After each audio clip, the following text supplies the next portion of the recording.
Wellness. This is where you find everything health, wellness, and consciousness. I am Noelle Agape, and I am your host, and I am so grateful to be here today with this amazing, beautiful light soul. He is pure light and pure divinity. I am so grateful to have him on the show, Mr. Loren Michael Harris. Thank you for coming. He is an international speaker. He is a best-selling author. He is like actor and has a video that like had 7 million views. It's pretty, it's a Gold Cats video, and it's just absolutely amazing. But even more so, he's here to change the world, and he's doing such amazing things in this world. And I can't wait for you guys to hear what he has to say. So welcome, Loren. How are you? I'm awesome. Thanks for having me. I'm so excited to be here. I'm so excited to have you. You have so much going on. So tell us a little bit about you and everything that you do. Your story is probably one of the most powerful stories I've ever heard. Wow. So if you want to start with your story, you can, or what you're doing. But I mean, sure. I love your story, and I love that it's brought you to this beautiful place of light and changing so many lives. The story, we all have them. And the greatest part about our stories is, we've always been told that our stories are greater than we are. And some people figure that out earlier than others. I was a late bloomer when it came to that. It really didn't all start to make sense for me until my early 50s. And it's amazing that we're talking about health and wellness as well today, because it was that door that the rest came through. And I'll get into that. But my story is, I was adopted, not really even adopted. It was a backdoor deal, more or less, between two African-American women in 1962. And I was supposed to go home with the nurse from the hospital where I was delivered just for a couple months while my birth mother, who was freshly divorced and migrated to Michigan for a better life for her 4 other existing kids. When she left, she did not know she was going to have me. I was actually, it's a crazy story, but I'll give you the Reader's Digest version. She went with the other 4 kids. It was actually 5 women who took their kids. They were all single mothers. They left Arkansas and they came to Michigan to work in the factory industry.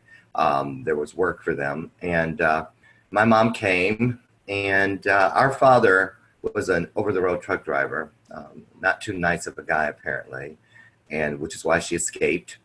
But he would come through town every now and then to see the other kids and whatnot. And long story short, she ended up being raped, and 9 months later, I came. That had nothing to do with her passing me off to mother number 2, which was the one I stayed with until she unexpectedly passed away when I was right around 11. And then the fact that at the time there was no safety net, if you will, because it was, like I said, a backdoor deal. The state got involved because there was a fight between all my older siblings. I'm the youngest in both of those families, but there was a fight about where I was going to go, which got the attention of the state. And long story short, I ended up being taken from them, given a new name. I was known as Larry Dixon until my mom died. I had no idea I was not theirs. I looked like them. I'd always been with them. And so it was quite an experience in the span of 1 week to lose your mom and then be extracted from your home that you've always known and given a new name, and then dropped down in the middle of strangers. So for the next few years, and my family had told me that day when we backed out of the driveway that it's just red tape. Don't worry, Larry. We'll have you home in no time. Well, I was 17 years old when I came back, and a much different person, a new name, like I said, a whole different mindset. And it went on when you're in the foster system. One of the things I advocate now as far as change within the foster system is that thing with the garbage bags. They came in our home that day. They gave me about 20 minutes to pack a trash bag with everything that I could fit in there. And that's an impossible feat to accomplish for a kid, because you don't know what to reach for. What do you leave? You don't want to leave anything. And what about the things that don't fit in a bag?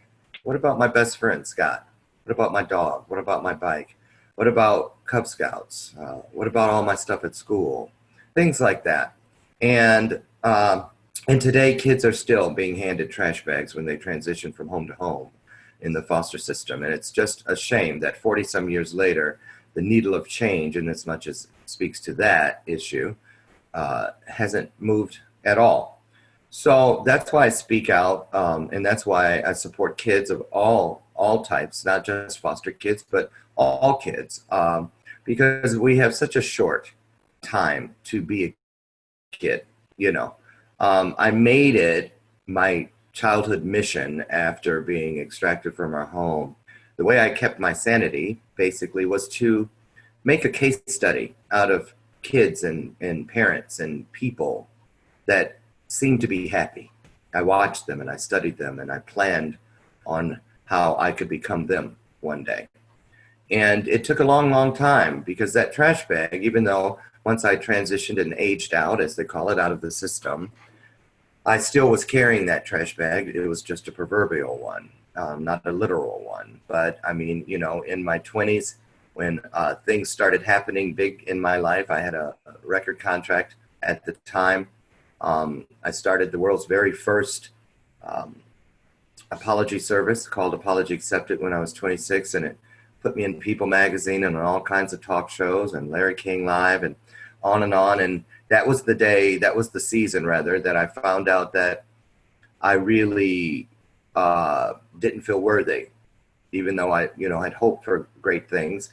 Once they started happening in my life, I realized I didn't feel worthy. I was listening to the voices of those broadcasters. A lot of those voices were channeled through a string of abusers over those years, and you know they manipulate you by convincing you that you're not worthy of anything, and this is the best it will be for you. So you're lucky, and they do those things to lock down grout within the tiles of what they're doing. They pour that grout of low self-esteem on you so that, you know, your silence will always be intact, or so they hope. And in my case, it was. And not just telling my story to other people, just telling my story, period. I just felt like I was cursed and this, that, and the other. I hadn't learned the definition of purpose yet. But it's not how you start any race. It's how you finish it. And so, you know, in my 20s, I reached in that proverbial trash bag and I pulled out drug addiction. And, you know, he became my best friend for the next 14 years. And along the way, he introduced me to some of his other buddies, like suicidal thoughts and depression. And, of course, where there's drug use, there comes the legal problems that come with it. So, of course, incarcerations became a thing of the norm. And I found my birth family when I was 32, and I thought that everything would be right. I thought that blood is what made family. Mm. And I learned then, a rude awakening, that blood really just dictates relatives. It's love that creates the family unit, the fabric of that tapestry, if you will. And so that was an entire learning experience. Then finding out about product of a rape, and it just kept going and going and going. But then the day came where, you know, which I think it happens for all of us, where I listened to the voice that was not the commentator, not the dictator, not the broadcaster, but that voice of purpose, the source, who is the narrator of my story. And it was a different story. I took a chance and I glanced over my shoulder to the life I'd already lived. And I saw courage in there and I picked it up. And I began to believe that I could do something with this story because I could see, it was all about, for me, I tell it to people like this. For many years in my life, I believed in this mindset of, you know, we're in competition with each other. You see photos and images of the ladder of success in this vertical position where there's always someone underneath you wanting you out of the way. And then there's always someone above you who is always in the way. You know, and for years, I was like, why do I keep getting crapped on? Well, it dawned on me what else can happen when you're staring up into the backside of someone else? Because that's really what you're looking at. You can't see around them. I couldn't do what I had been told all these years, to keep your feet on the ground, be grounded, all of these things, because how do I do that if I'm stuck in between rungs on the ladder? And then that voice, that narrator said, all you have to do, Loren, is turn the ladder this way. Come to me through a horizontal mindset, where everyone in your world is beside you, not above or below you. You're not in competition with anyone. You're only in competition with time. Time is the only competitor that has won every race against every human that has ever been, and will win against every human that will ever be. And so when I turned it in the horizontal position, it changed everything. I learned about service to others. I learned that, I had a choice of who sat in the front row seats of my life. Certain people in my world I sent to the nosebleed section. Other people I had escorted completely out of the show, out of my theater of life, because they didn't have tickets to the right show at all anyway. So why were they sitting front row center? When all of those things, I believe in a mindset, instead of one thing, then the next thing, then the next thing. I prefer, and I teach this in my coaching, almost like a deck of cards that you fan out with purpose. Every card is on purpose, and it is up to me to play those cards with purpose. So everyone touches the next one. Some days, a pair of twos is enough to win the hand. Some days, I need to hold off and be patient until I get that missing queen of hearts to give me the royal flush to win the hand for that particular day. And so, when all these things, life is like a scavenger hunt. When you believe in purpose, you just start looking around. Where is Waldo? Where in the world is Carmen Sandiego? You start looking for answers, because the promises align with everything around us. When you seek, you will find. If you knock, that door will be opened. So I finally started seeking. I started knocking, because I had been sitting in the living room of my life for decades, just thinking that one day life was going to ring my doorbell, stick his head in and say, hey, I happen to be passing by. Anybody in here need a life? It didn't happen. I had to go out and I had to find that life. And so it started for me, what I do today, by summoning that courage I mentioned earlier, and telling my story. And here's where a lot of people get it confused as well. They think that it's okay to offer the world a version. Well, if they knew this about me, well, I certainly can't tell them that. Oh, what would they think of me? And versions wither on the vine. They don't live on. I have a dream, as is today, as poignant as it was the moment it came out of Martin Luther King Jr.'s mouth. All the people that we look to as legends that have lived legendary lives and left legendary pieces of their story throughout history, they didn't live that way by playing tandem with an accidental mindset. When Mother Teresa got on her knees, in the streets of Calcutta, each and every time, she got down there on purpose, with purpose. It wasn't accidental. All of the classics that we enjoy today, from music to literature, those are still with us today because they are the truths of those particular people. Truth is the only thing in the universe that never changes and will never change on you. And it took a lot to look my truths directly in the eye, but that was one part of it. And then when we find ourselves, I learned when I would find myself at what I refer to as opportunity intersections, doors, if you will. It took me a long time to learn not to just rush right in. I learned to be patient, to take a deep breath, to look all of my truths, all of them, directly in the eye, and then say to them, after you. Because the moment I started doing that, what is greater than me, I know him as God, I know it as source, I know her as the creator. They all started walking before me. They were always walking beside me, and they were always bringing up the rear behind me. A hedge of protection, if you will. I learned that the Bible, for instance, in my opinion, is one of the greatest pieces of literature ever written.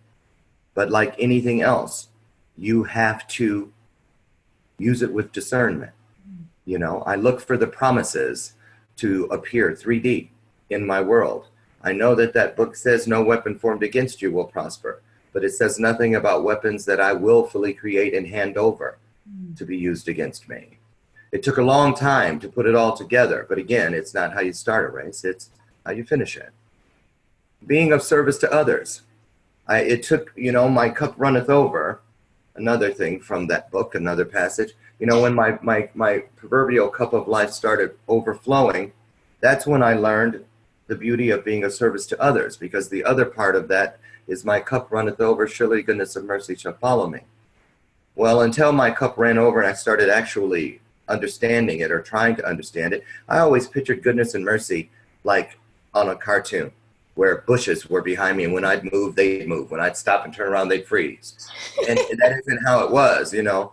Goodness and mercy is the people who watch us, who listen to us, who follow us, who look to us, who respect us, they bring that goodness and mercy with them to us, because we have been given the honor of our message being pushed across the table of purpose for the purpose of making its way through us for them. And when we each have that mindset, it creates that circle of life that we're told about. Everything started to make sense. I am a firm champion. I'm a believer, a cheerleader of sorts, for the mindset of when we turn that ladder of success in a horizontal position, it allows us an unobstructed view of everything we've ever lived. We understand that we're standing in the middle of the number line at 0, because that is now the only thing we truly have control over. And then I can look to the right and see everything that I ever hoped or dreamed to be. And the beautiful part about that is purpose allows you to use everything. Everything.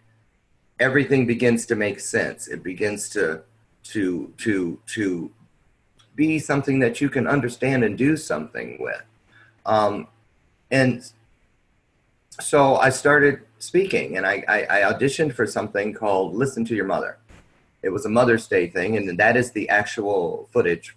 That is the Goldcast video tonight, or today. Ironically, that it was Mother's Day that it was aired, right? Well, you know, you auditioned to talk about your experience with motherhood. And I had 22 mothers. And they were looking for men nationwide, because it's traditionally women who come and speak from a place of motherhood. But there were 3 of us that year, and I did it. And I remember the night of it, I was on stage, and thank goodness for the girl who was sitting next to me, because she was another speaker. I wanted to run 3 different times, and I got up one time to do just that, but she told me to just stay. This is purposeful. And I did. And I thank God that I did, because that was the beginning. It did so many things for me. And, you know, when you don't leave things out and you don't offer the world a version, you have the opportunity to write a classic, that thing that lives on and on. You know, as we grow up, from the time we're little kids, we're taught about how our fingerprints denote that we are individuals and we're unique, and there's no one else in the world like us. And we also learn a little later in science about DNA. One drop of it anywhere in the universe can be traced back to that individual. No 2 people have the same. But what they don't teach us is that there's a third component, because unfortunately, when we transition to whatever is next, those fingerprints and that DNA will go with us. But we do have that third option, and that is our story. Our story can stay behind when our tongues have been silenced. It can live on and still do good. It can still, do everything that the arms of purpose provided it, if you write a classic, which means it has to be the truth, the whole truth, and nothing but the truth. So help you God. And I really, my mission, my hope or dream, if you will, the ultimate thing for me, is I wish I could be like, there was a movie once called Powder. And some of you might remember that. And there's a scene in there where Powder takes the hunter who has just shot the deer The deer is in the process of transitioning, and he places his hand on it so he can experience it in real time. I almost wish that that was possible, that it would be so easy that we could just touch each other and pass what we know to be true on to others.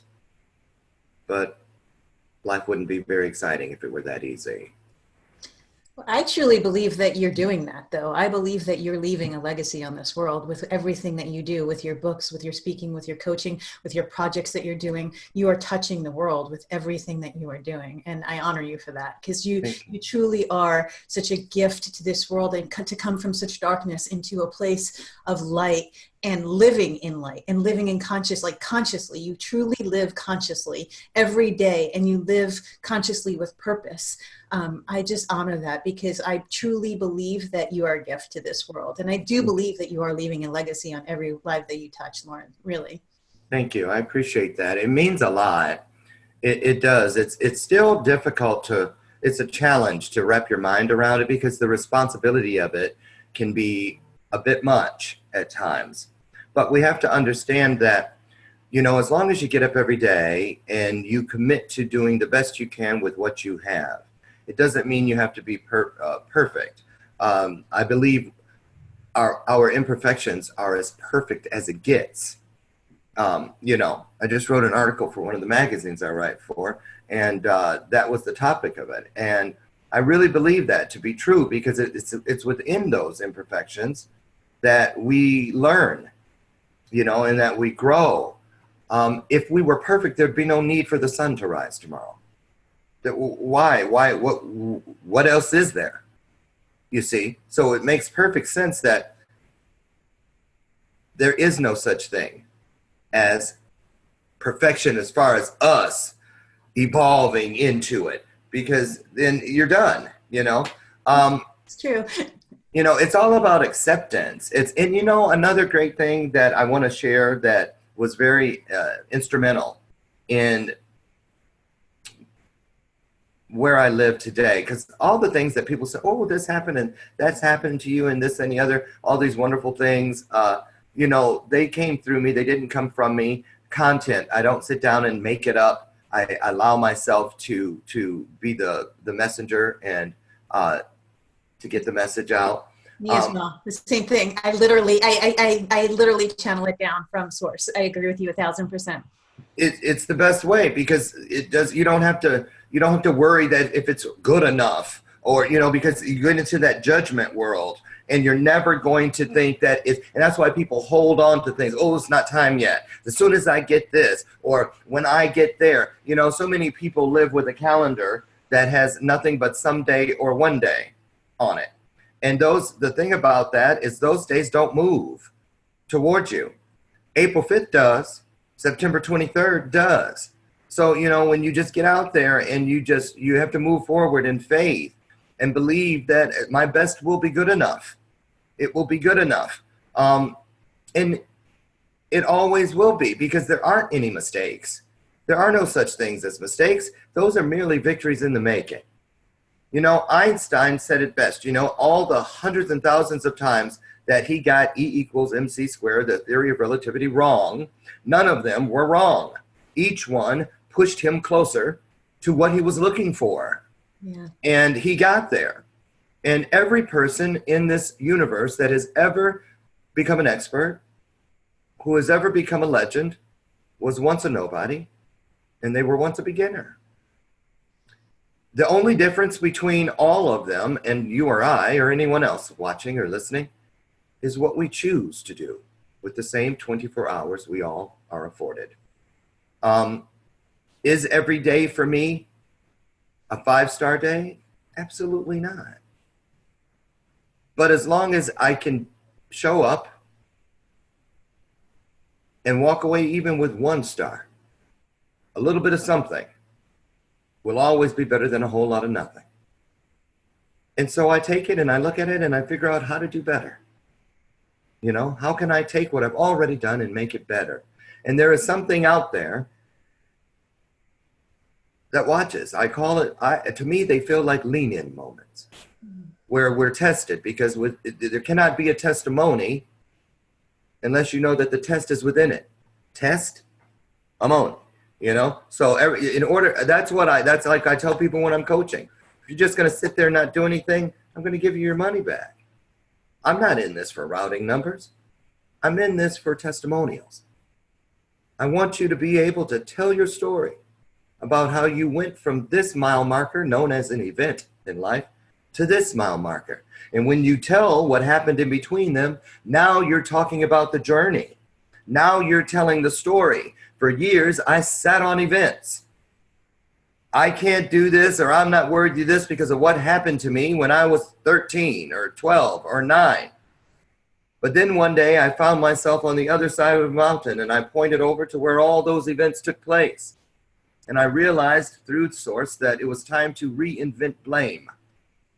And now, where instead of saying, I hate you, broken system, that put me in places that no child should have ever been placed, I now say, I thank you, broken system, because if not for you, I wouldn't have a voice now to affect children all over the world, to make a difference.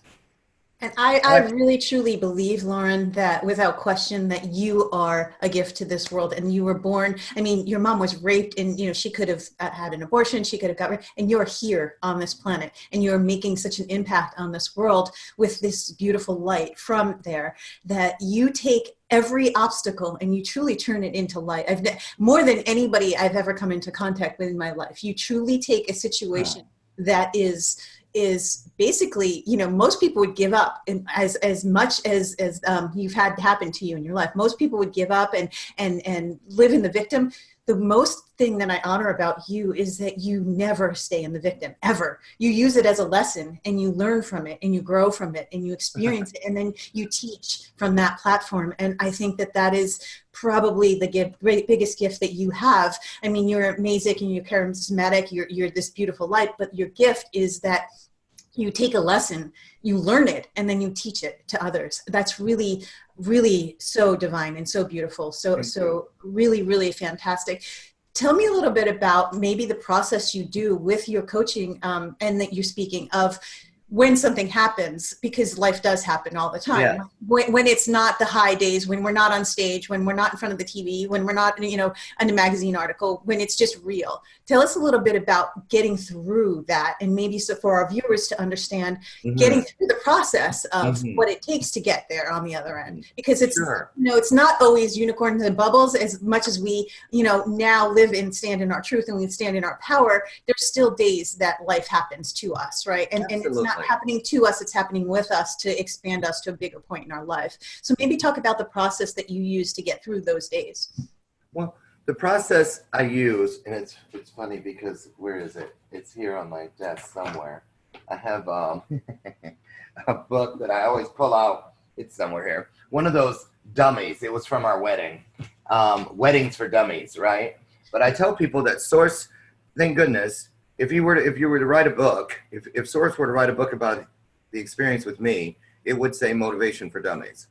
It really would, because I speak in, I use a lot of analogies, and I like to draw pictures because that's how it works with me. And I take exactly what is shown to me and try not to change it and give it away in the same manner in which it was brought to me.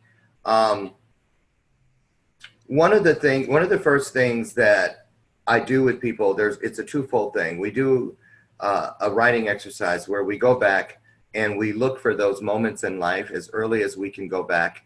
And we look for what I call when life stole its very first kiss from you, the innocent. For one person, it might be you found out there was no Santa Claus today. The other person, dad came up, kissed you on the head while you were eating Cheerios and watching cartoons on a Saturday morning, walked out that front door, never to return again. Somebody else experienced grandma dying, the first death. What it boils down to is those moments within our lives where we wake up one version of ourselves, never to wake up that person ever again. Because not only is that a piece of your innocence, because the realization of life does not stay the same is now upon you, but it's also the beginning of choosing, making decisions. Because you have to choose, well, if grandma's gone, am I going to be afraid that mom dies next? Who now is going to make me my favorite cookies? How safe am I? What does this mean? Do I want another pet because my goldfish died? Because does that mean that one will die one day too? It's the search for answers. The questions begin. And when you ask things, oftentimes we don't hear what we would want to hear. We hear what the truth is. And that's the beginning. So we go back to those moments. Why? Because it's within those moments that the gifts are encapsulated. For instance, my truths today, when I tell my story, say to a group of CEOs, the package I bring it in, what I bring it wrapped in may be a gold box. Whereas that same story, when I tell it to a group of 5-year-olds, it has to come in a gift bag with lots of colorful tissue paper. But down inside, after they get through the wrapping, is the same gift, my truths. They don't change, just the package that I bring them in. That was the way it was before I reinvented blame. Those same truths were there. I had chose to wrap them in fear, things that I was afraid of. The last thing I want to do is touch that thing. Or it was held by a clown. I'm scared of clowns. I don't want what you've got.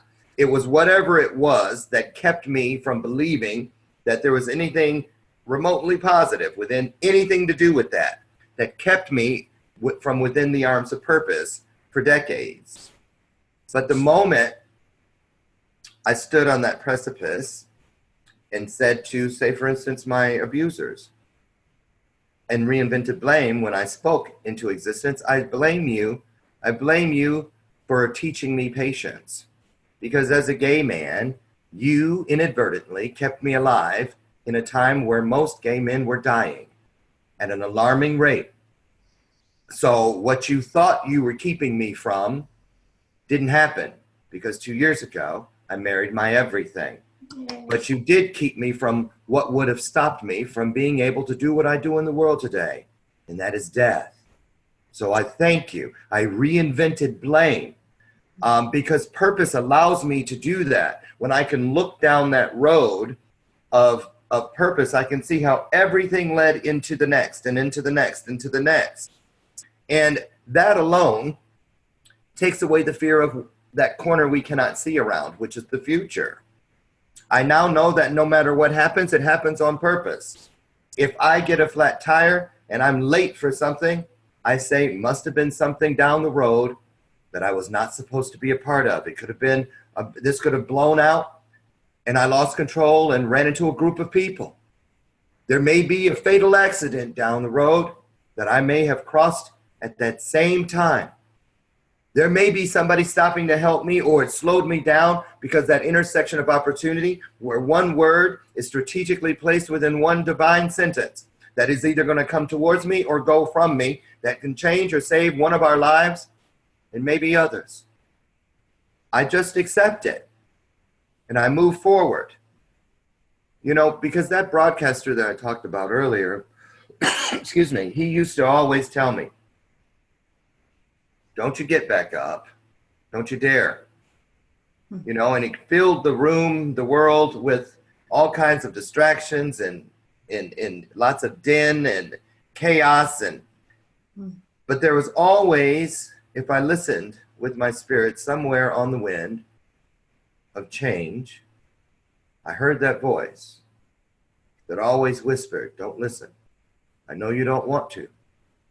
You feel you don't need to. But you must get up anyway. And sometimes in life we have to do things without knowing why. That's why we have faith. Was it easy? Never. Was it worth it? Always. Always, always, always. And all it takes is one time to really allow everything to click where it should, to allow the domino effect to click into place, allow the ripple effect to click into place, to allow anything that has effect behind it, boomerang effect, domino effect, ripple effect, All of those things speak to something going out and coming back. It's very karmic in nature. Once those things, right? right. But you know what I was doing? I had so many versions of myself that nothing ever lined up at the same time. You know, because I'd start and stop, start and stop. How many of us do that? We start and stop.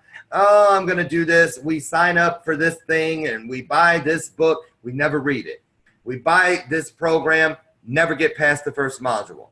We go to, you know, networking event after networking event. And what do? We come home with a big pile of cards with a paper clip or a rubber band around them, and we do nothing with them. That's because we have a calendar hanging on the walls of purpose that doesn't belong there. That calendar where every day is someday or one day, instead of it being today. You're sitting right on top of today. It's about gathering the pennies. When I started gathering the pennies, what do I have? Bathrobe moments. 3 years ago, I sat there going, how do I get started in this business? My now husband, then I was dating then, Brian, gave me a book for Christmas about how to become a speaker. I, to this day, have not even finished that first chapter. It was just that he believed that I could do it, something I'd never even uttered that I was interested in, but somehow he knew because it was already within my realm. Someone else saw it before I did, which is why we need to have the right kind of people sitting in the front row seats. They bring that goodness and mercy. He brought it to me. It took me looking at it and saying, okay. And today it's what I do. So, you know, those pennies, we have much more value.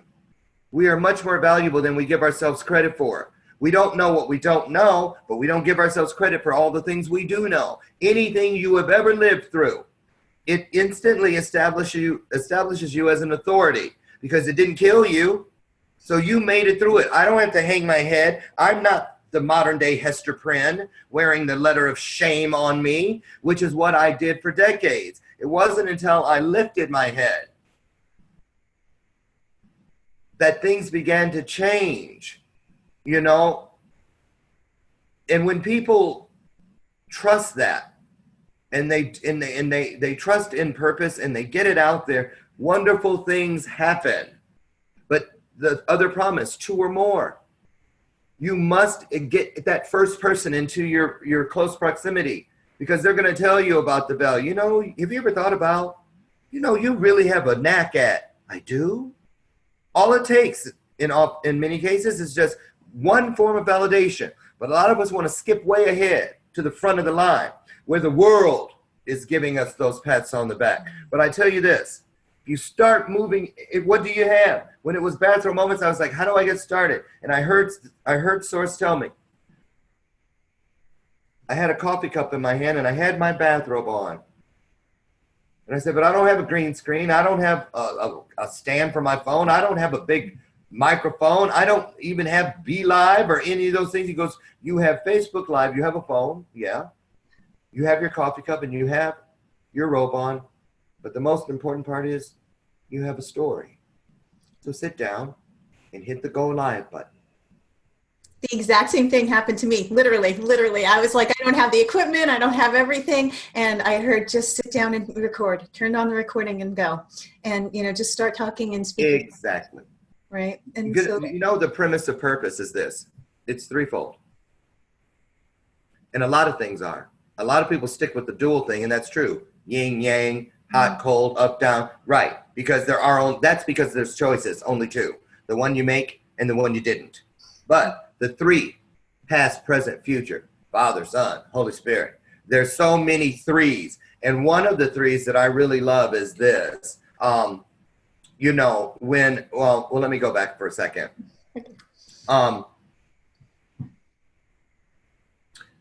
About when I was saying earlier about that corner known as the future.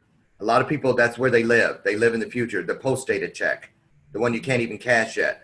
Or they stay sitting on events, checks that have already been cashed, no value, instead of the present, which is the gift. We've all heard that it is your cash, spend it wisely. But we do have a form of time travel, which is why I start with that thing, the writing exercise, because it's like this. When we remember ourselves to events, which means not sit there and go, oh yeah, it was a yellow dress and this, that, and no. Remember yourself to things. Go back and put it all back together. Because I believe, honestly, Noelle, that we came into this world with everything we already need, everything that is required to complete our mission. We are not earning or learning our way into anything. It is already with us, but you must go back and remember yourself to what you have at your disposal. Those pennies. Oh, well, I have this and I have that, because here it is, that three-part thing. If you go into that tunnel of unforeseen, unknowing, all those things that you have to Helen Keller your way through, you have to go by what you feel.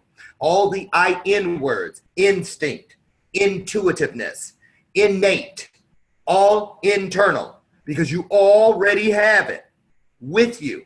When you were a baby and you needed to communicate, you did what you had to do to get them to give you what you needed. They didn't go in and say, well, what did the baby want? They said, well, the baby needed to be changed. The baby needed to be fed, because we communicated organically from a place of need. Somewhere along the line, we stopped doing that. And we start speaking on what we want. I want to lose 25 pounds. Instead of saying, I need to lose 25 pounds, which means I need to shop better. I need to prepare my food better in order to lose the 25 pounds I want. I want a bigger house or a newer car. Well, I need to decrease my credit card bills by this amount, or I need a third or second stream of income in order to afford the house or car I want. But we start with the want instead of the need. And that is with purpose. I need to tell my story to save lives. What do you do, Loren? I save lives. That's what I do. So all those things that I thought were curses and this and the other, those tunnels that I had that we all have to go through, in order to make it out, you go in with the G and the O. When you come out the other side, you come out with now 4 letters, an additional 2 that you didn't have when you started, an R and a W. Because now that you go, now you have the opportunity to grow. Once you grow, it's because you now know something. I know what it's like because I lived it. Now comes the best part of all. You get the blessing, and now you get to become that blessing for someone else, that service, being of service part, because now you get to show. So you go so you can grow. Now you know, now you show. That's exactly how it works. And you give it away. When you're living within the arms of purpose, the first thing you want to do with anything, you cannot contain it. You look for some place to give it away. And when you're down and you're in those dark spaces, you have to be there. That's how you become authority within the light. You can't talk about something you heard about. Well, they tell me that when you're in darkness, it feels like. Well, I heard, no. When I was there, I'm going to tell you that's what it is. So you embrace that. There must be darkness in order for you to be an authority within the light. Oh my And gosh. so that's what it's all about. And if people would just not be lukewarm, but let me tell you something about purpose and your legacy arm. There is no shared custody agreement. You don't get to check in on weekends, Easter, and Christmas Eve. You have to show up 365, 7 days a week, every moment of every minute of every hour of every day. A lot of us look for, and I love T.D. Jakes, and I love his book, The Purpose-Driven Life. But when I picked it up, I put it right back down. You know why? Because at that point in my life, I couldn't think that far out. I need to make it through a moment because I was suicidal. I can't even think about a life. It's too far out there. I needed to figure out how to make it from this moment into the next minute, and from that minute into the next hour. And that's okay. That's what we do. So for anyone out there, there's so many treasures that just get lost. Les Brown says, you don't want to be around your deathbed and you're in your deathbed and all your gifts are standing around going, you know, I guess we have no choice but to die with you. You know, I'm going to tell you something. Somebody told me a long, long time ago, and it was an elderly woman, and she said to me, she says, do you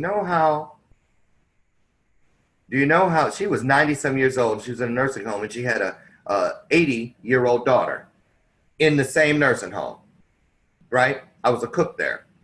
And I said, how are you so happy? Because she was like, yeah, I'll probably be going to the upper room anytime now. And she was like getting ready, like she was packing for the trip of a lifetime. And I think I said that to her, and she goes, I am. And I said, well, how can you be so happy about it? She goes, I'll tell you why. She goes, because here it is. When you're born, everyone around you is smiling, and you're the one who's crying. But when you get to this place where I'm going, the only way to know you've lived a purposeful life is because you'll get to see that everyone around you is crying. And now you're the only one who's smiling. Wow. Because you know you've done your job. You've achieved your mission. You might not have been perfect. In most cases you weren't. But you did your best. And you did it every time you had a chance. You know, but everything we do in this world should mean something. You know, words that deceive have no place inside your spirit. You can't chalk up, you will never live a legendary life by chalking everything up in your world to coincidence, happenstance. When people say, you know, I needed $20 to put in my gas tank, or I didn't know how I was going to get to work this week. And lo and behold, girl, I dug my hand down in a purse I hadn't used in months. And what do you think I found? Can you believe it? Almost too good to be true. All of those things, words that deceive. Isn't it strange how every time I'm thinking about you, Granny, you call me? Girl. Oh, this coffee is as good as hell. Words that deceive. And you know, words that deceive, there's something about them. It's like a formula. If you really start watching, they will always be between the first and the seventh words of a sentence. What do you do, Noelle? Well, basically, there's nothing basic about purpose. And then you start talking about what you really do. You know, whenever somebody discounts what they are, or they chop it off at the knees, or they push it away, or they set up some type of sabotage through their verbiage, it's always in words 1 through 7. Because now the thing that should have been first comes after it, but it's not the same because you've changed the story. You offered a version because you put something in there with it that didn't belong. So now, whenever I use them, I do this. My coaching clients say I should have t-shirts because now they do it. Because if I say, you know, and out of nowhere, and the reason I do this is because I speak to whatever is out there. There are two sides to the veil in my world, that I can see and that operating that I can't. So I let it know. Don't get it twisted. I know that those are words that deceive, but I am using them. They are not using me. Because once I learned to identify them as they came from me, that was the only way I was able to ascertain when they were headed towards me. When people were using them against me. Hence the weapons that you create and give to others to use against you. There's so many, there seems like there's a million different things, but they're not. When you start doing 1, the domino effect. When you start doing 2, the ripple effect. When you start doing 3, the boomerang effect. Everything starts clicking into place. But don't get it twisted. You're not looking for it. On my album, there's a song called Up Down. And it speaks to how, you know, there is a rhythm to life. If it's a metronome, it's going like this. It's keeping tempo. If it's a pendulum on a clock, it's going like this. They both speak to time, but in 2 different ways. This one is to remember, keep it moving. Keep it moving. This one is to remind us that when this thing stops, it's going to land right on you because you didn't take the hand of purpose to wind either one of them up. They both need to be wound, both of them, in order for this momentum, which goes down the road to everything you've ever lived, past you in the now, over to everything you could ever hope to become. That is the pendulum, the arm of purpose. Within the arms of purpose. People think they're like this. I think they're like this. Making that circle about time. That's what I believe. That's what I hear. And that's what I adhere to. It leaves me with those inwards, internal instinct. My first mind is connected to the Creator. Whenever I talk myself out of my first mind, I immediately step directly into second guessing. That's why it's called second guess. It comes second and it's a guess. You think, ooh, it's coming in high. Ouch, it hit me low. It's coming from the left. Dang, it hit me on the right. If you just listen, but in order to listen, you have to be able to believe. You have to be able to believe. And all of it starts within. So if you don't have self-love, self-esteem, self-care, then how are you going to believe that voice that is within you? You're going to start looking for answers everywhere but within you. And that's why a lot of people miss purpose, because they think they're earning or learning their way to it when you already came with it. When I was a baby, I mean, look how many years, Noelle, I felt bad about my circumstances of being adopted and being the product of a rape. But you know what? God told me, let me tell you something. You are not here to try to beat the odds. You're here to create them. You already beat the odds when you beat all those thousands and millions of sperm and got to that egg first. You did that before you even knew you existed. I did it that way so you could get that off the table. You beat the odds just getting here. Now create them. Wow, that's so beautiful. And that, honestly, I mean, that is a masterclass in living consciousness, Loren. I mean, it's everything I teach, and you've articulated it so well. Thank you for that. You are a master in your field, and I honor all that you do, really, truly. Oh, thank you for that. You are truly just an amazing gift to this world. And so tell us what you're doing now, because you're living so much in your purpose and you have so many things going on. I know you have the Next Impactor. I know you have your show. I know that you have like I said, your video that is like crazy. It's off the charts, right? Yeah. So what do you have going on right now with that you're doing? I know the Power of We, which is the most wonderful thing in the world. If you want to talk about that and the Next Impactor, because those are two of the greatest gifts, I think, to this world. Oh, thank you. Well, the first one was the Power of We Symposium. The Power of We Symposium, when I started speaking, it'll be 3 years this August. That was my first time having a paid speaking gig, and now I'm at number 700 and some, right? Wow. It wasn't until number 99 I set foot on someone else's stage. I'd always just been myself on the stage. And I went to 3 events, spoke at 3 events outside events, and I said, well, I want to do it. And I partnered with somebody and a marketer, and I started seeing, that's when I started realizing not everyone is doing what they're doing in this world of influence for the same reasons. Just like Jim and Tammy Faye Baker weren't on the air preaching the gospel for the same reason as Billy Graham. Let's just keep it real. And so when I left my own event in Las Vegas a year ago, January, I asked Source on the plane in Las Vegas as we took off. My husband Brian was sitting next to me, and I said, I just asked God for a mouthful of spiritual Listerine so that I could swoosh it around. And by the time we landed in O'Hare, I asked him to replace that bitter taste of what I don't want, because there's no mistakes in that. It was to show me what I don't want to build. And so it's okay, but now show me what I should build. And by the time we landed in Chicago, the Power of We Symposium was here. I went straight down to the Stan Mansion that same week and took that entire place off the market for September 20th.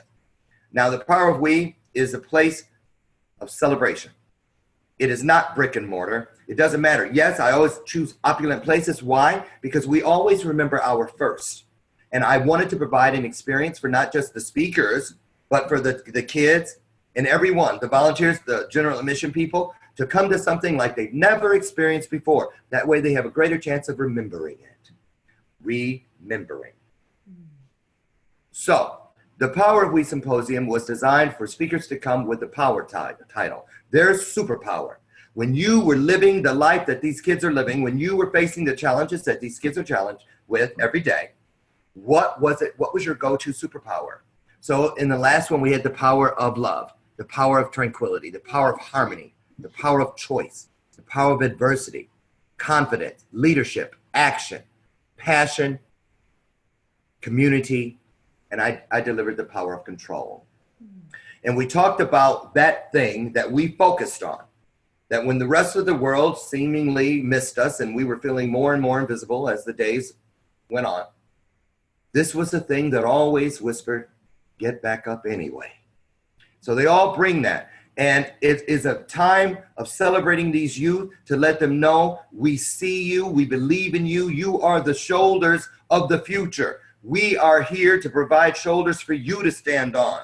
We sit next to each other. We let you know, they come in on a red carpet, they walk into the mansion, but they watched us all of those speakers, all of the MCs, they watched all of us first through the gates, just like Willy Wonka, just like he did. He let everybody watch first. And he came down and he rolled and he popped up because he built anticipation. He wanted them to see, I am just like you. I just live behind this facade. And so we let them watch, and then we all went out on the street and talked to them before they came through the gates. What do you think you just saw? Ooh, we saw stars and celebrities walking the red carpet. The paparazzi was taking their pictures and this and the other. I said, okay, but what you really saw were people. Just people. Bigger versions of you. All having lived exactly what you're living now. So here's what we're asking you to do. When you walk down that red carpet, know this. If once you get inside, you leave your mind, your heart, and your spirit open, you believe that you were here today on purpose. You didn't fall out of the sky and land right here, ready to go in. You got up. You could have been anywhere in the world, but you're here. And you're here on purpose. So go down that red carpet with purpose. If you do that, I guarantee you'll walk in a stargazer, but you will walk out a trailblazer. And that's exactly what happened. Literally, one of those kids did a backflip when he came out on the red carpet. And so that's what it is. We celebrate, we love up on them, we share our stories, we let them know that we are here, and that is so that they can take that with them. Their swag bags are filled with positive things, and we still need more stuff. If anybody wants to donate anything, books or bracelets, necklaces, little cards like these that Loren West provided that have affirmative sayings on them. I am brave. I am, then there's, she gave us a bunch of them. I am flexible. They go on and on and on. We fill their swag bags because we don't want water bottles with Power We logos, because what's that going to say to a kid when they're studying for an advanced chemistry test in the dark because their alcoholic parents don't have any power because they drank up the money? What's that going to say to a kid who has just been sexually abused by someone down the hall or whatever the situation may be? We want our stories to be there for them to reach to. Come in and remember what I told you. So we send our stories home with them. And so that's what the Power of We is. We're doing it again in Atlanta, coming up here soon in May 10th. On May 10th at the beautiful Biltmore Ballrooms. We're in the Georgian Ballroom where 250 plus kids will be, 65 to 75 general admission adults and a bunch of volunteers. And they get a catered breakfast, red carpet, paparazzi, catered lunch. And we sit and we just love up on them one full day. And so that's coming. So if you want to know more about that, just simply find your way to www.powerofwesymposium.com or hit me up personally on Facebook, and we'll get you there. You go there, buy your ticket, or you can donate. It's about $250 per child to get this, to pull this off.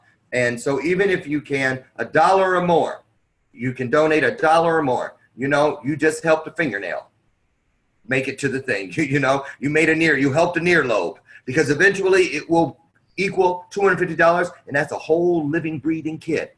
This is a modern day Stone Soup story, Noelle, where if everybody just quits discounting the pennies in their lives, what they do have to contribute. We all have something. Look for it. Find that rutabaga. Bring that withered onion. Throw it in the pot. And we can all feast together, because the promise is where two or more of us come together, not something great might happen, not something could happen. The promise is that something wonderful will happen. And we prove that point when this vortex of possibilities, of purpose, and of love came together under the roof known as the Stan Mansion, September 20th. And we're going to do it all again, May 10th at the Biltmore Ballrooms. So that's that one. Now the next impactor, which I know you are one of the contestants. I am. The next impactor was because, Jeff Levine and I, we live here in the same community here in Naperville, Illinois. And, he has a networking group over 4,000 people across 2 or 3 states. And his biggest complaint was that people just get stuck. And I said, Jeff, I think it's because of that calendar of someday, one day. If you're coaching, it's like, well, here we're going to teach you how to get your message out there. So one day you'll be able to hit the stages. That's a lot different than if you're working with me. And I actually, one of my coaching models is to provide opportunities, which forced me trying to be of service to others, forced me to do something I might have never had the courage to do, stage an event. So now my coachees always get half the speaking opportunities at all of my events. So they don't have to be coming into a coaching session, working on a speech that they don't know when they're going to deliver it. They know they're going to deliver it May 10th in front of 300 people. So that forces them to get her done, because they're not in competition with all the other wannabe speakers. They're in competition with Mr. Time. So now it's time to do it. And that's what I love about what I do in my coaching model. So the next impactor was to take that and make it a broader opportunity. People will do something with an opportunity in most cases if they know about an opportunity. So the next impactor is, I'm tired of the next, who's the masked singer? How many dog acts and dance acts? How many singers? Nothing to take anything away. I'm a singer. But what about messages? What about people who are building a nonprofit that could change this world, or a little kid who wants to stop bullying, or an orphanage in the middle of Nigeria who says we're rescuing babies that are being abandoned day in and day out at an alarming rate? We need to be in this competition. The 100 and some people that have come from all over 5 different countries are in this thing. Russia, Canada, Nigeria, all over the world. People are coming, and we get to, if nothing else, wow, nice to meet you. Wow, I'm glad I met you. We are coming together to know that, listen, because those negative forces out there that are destroying lives at an alarming rate, things that are never changing, those needles of change that are never moving, it's because the people that are responsible, those forces that are responsible, don't take weekends off. They're out there screaming at the top of their lungs every day. They're recruiting every day. Why shouldn't we do the same thing? So, time for a new reality competition. One where we're going to find that very first next impactor. And we're praying that this thing catches on. And 5, 10, 15 years from now, the world will be running in droves to hit those stages, to say, I will be this world's next impactor. Because they see, you know what? That competition isn't based on someday or one day. It's based on now. And I'm ready. I'm ready to change this world right now. Mm-hmm. So that's what the next impactor is. Well, it's so amazing and so incredible. And, I just honor all that you do in seriously changing the world. You are changing the world one breath at a time. And that's literally is what I say, live your best life so you can give other people their best life, right? And that's truly, truly my purpose is in this world, is just to give back and send love as much as I possibly can throughout this world. And I honor you for doing that. You do that every breath you take, you send love out into the world, Loren. And so thank you for being you. And thank you for seeing me. I really mean that to everyone watching or listening. I want you to know that, we have an obligation to tell each other, listen, I see you. You may be the only person in the world. Don't assume because of where you think someone stands or sits or lives that they don't need to hear what she just said to me. We all need to, because you know what? that will come to the forefront of my mind and speak to my spirit when I need it. When I need it. Every day there's an opportunity to check out, to believe no one is listening, that my little bit will never make a difference. But it's that right there that could be the one voice, that one word within that one strategically placed sentence, that when I need it the most, it'll be that purposeful momentum that whispers, get back up anyway. So I thank you for that. And I didn't want you to think that that's the kind of thing that's, oh, thank you, thank you, thank you. No, I am telling you, that is one of the most gleaming, glistening, shining pennies that's been thrown into my world today. And I honor it and I cherish it, and I will put it with all of the other pennies that the Creator has placed within my space. And I thank you for that. I honor it, just like you said you honor what I do, vice versa. Well, thank you. Thank you so much for being on. You are a pleasure, and I, without question, am honored to work in any way with you to change this world. So, thank you. Thank you. Thank you for being here. And to our viewers, know that you are beautiful. You are light, and know that you can remember at any moment, just like Loren said, who you are. Step into your purpose, step into your power. It is waiting for you to change this world. We are here, we are light, and let's do this together. We love you so much, and we'll see you in the next video. Take care, guys. Thank you. Bye, everybody.